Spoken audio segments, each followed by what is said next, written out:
Children, we all like to go to the beach because we can feel the breeze. While taking a stroll down the park, it feels good with the blowing wind, isn't it? In Standard 6, you learned what is wind, what is a strong and fast flowing wind called. You know, the moving air is called wind. The strong, high speed, or fast flowing wind is called cyclone. So, in this lesson, we are going to study about what are cyclones, how are they formed, and why are they so destructive. Wind is closely related to the pressure of the air at a place. Let us see what is air pressure. The air in the atmosphere exerts pressure on every object and in all directions. So, the pressure exerted by air is called air pressure. To show this, air exerts pressure, let us do an activity. Take a tin can with a lid. Open its lid. Now, fill it approximately half with water. Heat the can on burner as shown in the figure. Let the water to boil for a few minutes till steam comes out. Keep the can down and immediately put the lid tightly on the can. Be careful in handling the hot tin. Put the can carefully in a shallow metallic vessel. Pour cold water over the can. Observe what happens to the shape of the can. So the can gets crushed and its shape gets distorted. Why it happens? On pouring cold water over the can, the water vapor inside gets cooled and converts into water. The water so formed occupies less space than that by the water vapor. So the air pressure inside decreases. The air pressure outside the can is more than that inside. That is why the can get crushed. So from this experiment we can say the air exerts pressure. Now another experiment. Take two balloons of approximately equal size. Put a little water into both the balloons. Blow up both the balloons almost equal in size and tie each one to a string. Hang the balloons 8 to 10 cm apart on a thin stick. Now blow in the space between the balloons. Observe what happens. On blowing in the space between the balloons, they come closer to each other. On blowing in the space between the two balloons, the air pressure decreases there. So, the two balloons are forced towards the space between them and come closer. So, we can say when the air pressure decreases, the speed of the wind increases. Now, recall some of your experiences. When you fly a kite, does the wind coming from your back help? If you are in a boat, is it easier to row it if there is wind coming from behind you? Do you find it difficult to ride a bicycle against the direction of the wind? All these experiences show that the air exerts pressure. It is due to this pressure that the leaves of the trees, banners, or flags flutter when the wind is blowing. Now, let's see what happens when air is heated. Take two paper bags of the same size. Hang the two bags in the inverted position on the two ends of the metal or wooden stick. Tie a piece of the thread in the middle of the stick. Hold the stick by the thread as in a balance. So you can see in this picture both the plastic bags are same. are straight. Now put a burning candle below one of the bags as shown in the figure. Observe what happens. Why is the balance of the bags disturbed? As the warm air rises up, it pushes the bag above the candle. So, it is important to remember that on heating, the air expands and occupies more space. When the same thing occupies more space, it becomes lighter. The warm air is therefore lighter than the cold air. That is the reason that the smokes go up.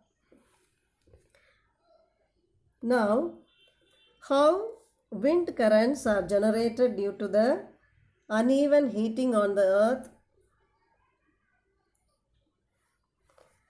The regions close to the equator gets maximum heat from the sun. The air in these regions gets warm. The warm air rises and the cooler air from the regions in the 0 to 30 degree latitudes belt on either side of the equator moves in. These winds blow from the north and the south towards the equator, that you can see in the picture. At the poles, the air is colder than that at latitudes about 60 degrees. The warm air at these latitudes rise up and the cold wind from the polar region rushes in. To take its place in this way, wind circulation is set up from the poles to the warmer latitudes. So, a change in direction is, however, caused by the rotation of the earth.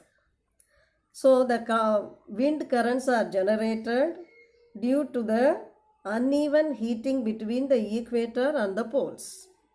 Now, the second point is the uneven heating of the land and water.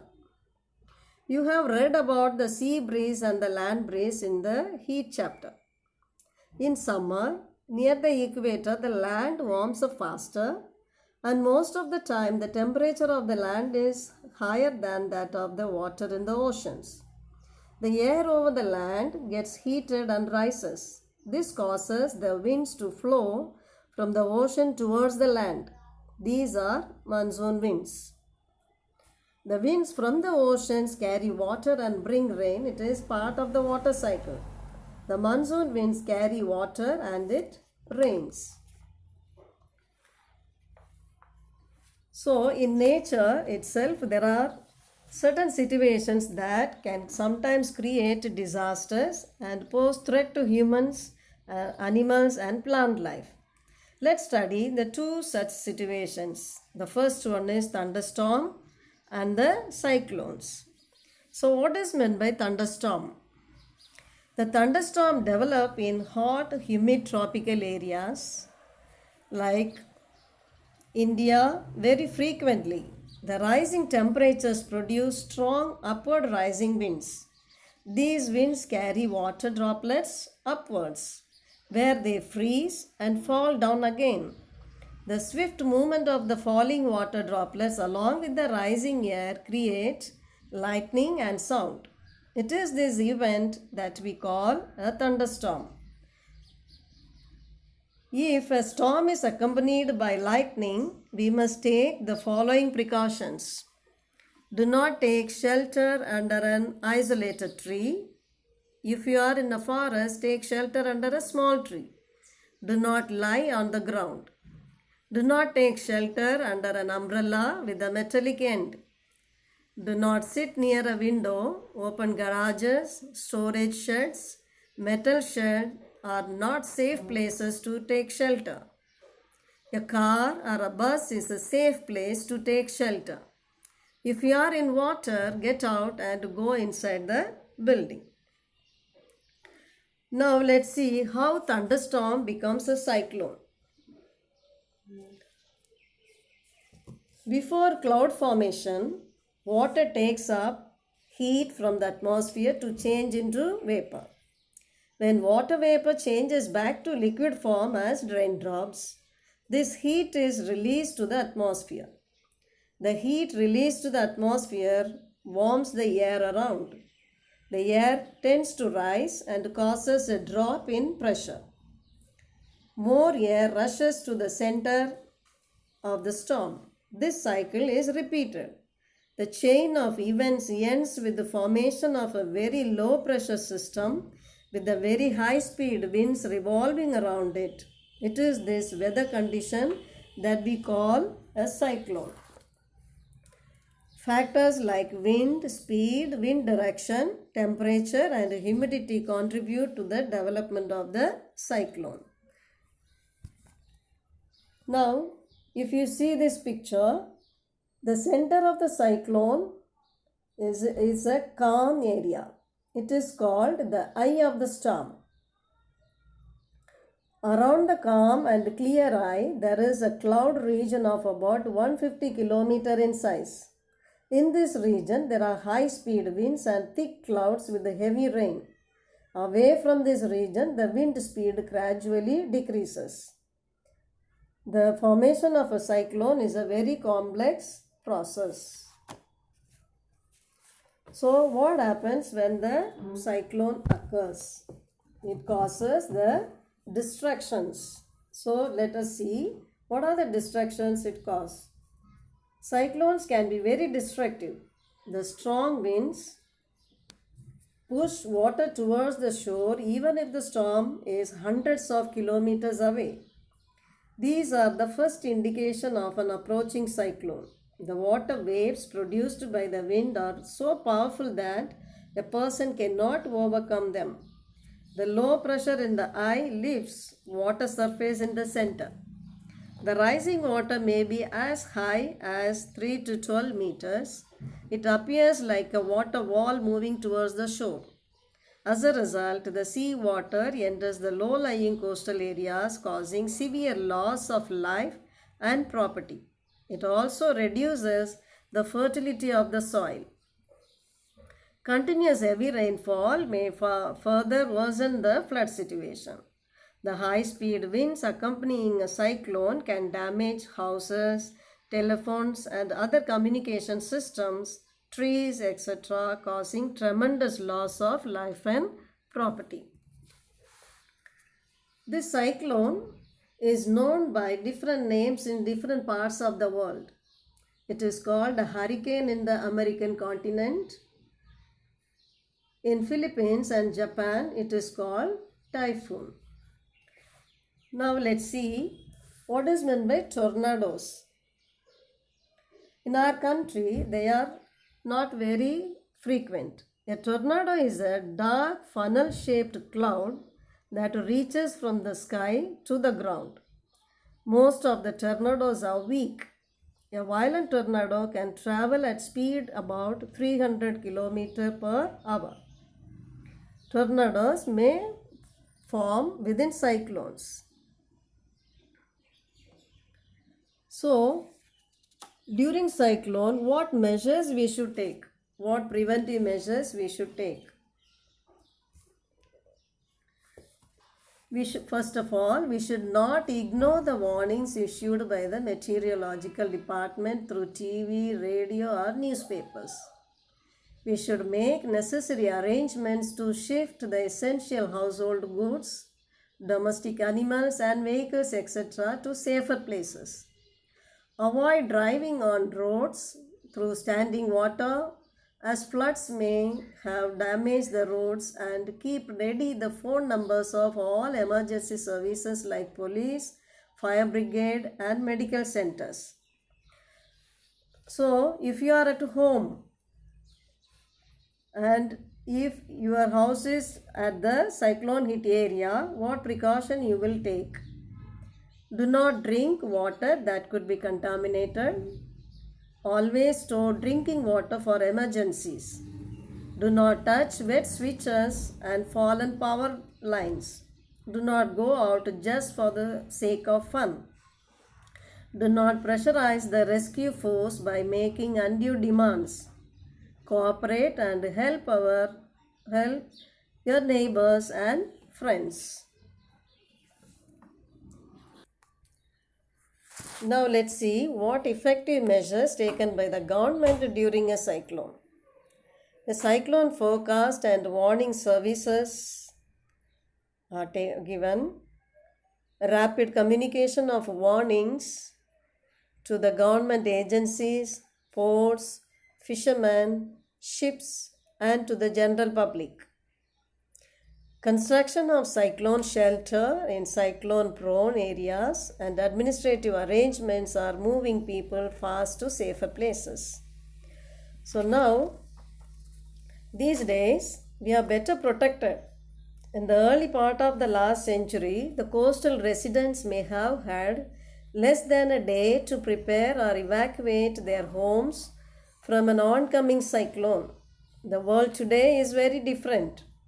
Thanks to the satellites and radars, a cyclone alert or cyclone watch is issued 48 hours in advance of any expected storm, and a cyclone warning is issued 24 hours in advance.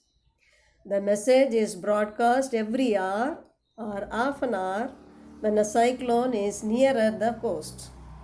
Even the other nations also cooperate to monitor the cyclone related disasters. So now we have learned that all the storms are low pressure systems. Wind speed plays an important role in the formation of storms. It is therefore important to measure the wind speed. The instrument that measures the wind speed is called an anemometer. So children, what we have learned in this lesson? First of all, we have learned what is the main reason for flowing of wind.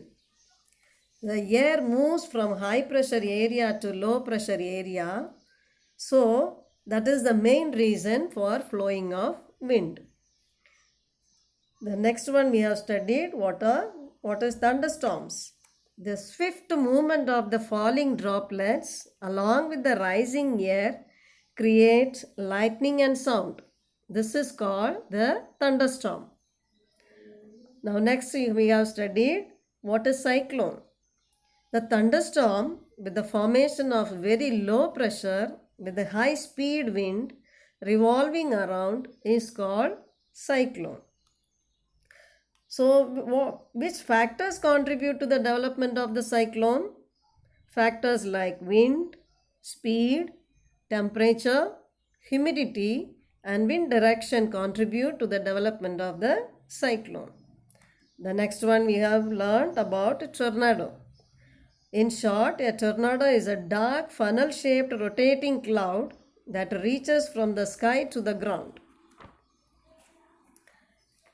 So children, your assignment questions are given. Explain cyclone, describe a tornado. What are the precautions to be taken during a cyclone?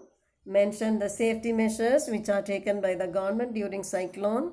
How will you show that air exerts pressure? Thank you.